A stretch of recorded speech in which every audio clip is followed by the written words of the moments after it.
बिस्मिल्लाहिर्रहमानिर्रहीम। Welcome back to my channel. आज मैं आपके साथ मुर्ग मलाई हांडी की रेसिपी शेयर कर रही हूँ, जिसे वाइट हांडी भी कहते हैं।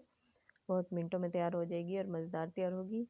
मुर्ग मलाई हांडी बनाने के लिए हमें कुछ थोड़ी सी चीज़ें चाहिए होंगी। तो चलिए शुरू करते हैं बनाना। सबसे पहले मैंने एक पैन में 4 टेबलस्पून ऑयल को गर्म कर लिया और उसमें मैंने चिकन शामिल कर दिया है। 750 ग्राम चिकन है, ये बोनलेस चिकन है और इसमें थाई पार्ट भी है और ब्रेस्ट पीस भी है। इसमें 1 टीस्पून मैंने सॉल्ट का शामिल कर दिया है। अब इसको मैं अच्छे से फ्राई कर लूँगी यहाँ तक कि चिकन का कलर चेंज हो जाए।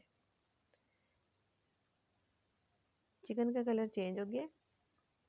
अब इसमें मैंने 1/4 कप पानी का शामिल किया है और इसको मैं कवर करके 10 मिनट के लिए पका लूँगी ताकि चिकन अच्छे से गल जाए। बहुत क्विक रेसिपी है और बहुत मज़ेदार तैयार होगी। अब कुछ स्पाइसेस जाएंगे। इसमें 1 टीस्पून ज़ीरा पाउडर है भुना पिसा, 1 टीस्पून रेड चिली पाउडर है।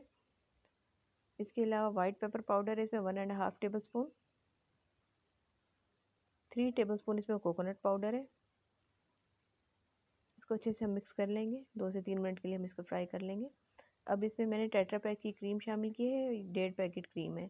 इसको हम शामिल करके अच्छे से मिक्स कर लेंगे और 3 से 4 मिनट के लिए हम इसको पका लेंगे। ये देखिए ऑयल इसका अलग हो गया। अब इसमें हम बटर का शामिल कर देंगे 1 टेबलस्पून, अच्छे से मिक्स कर लेंगे। अब इसके बाद हमने इसको 2 से 3 मिनट के लिए बस हल्की आंच पे पकाना है, इससे ज़्यादा नहीं पकाना, क्रीम डाल के ज़्यादा नहीं पकाएंगे। आई होप कि रेसिपी आपको अच्छी लगी होगी। अच्छी लगी हो तो लाइक और शेयर ज़रूर करें। अल्लाह हाफ़िज़।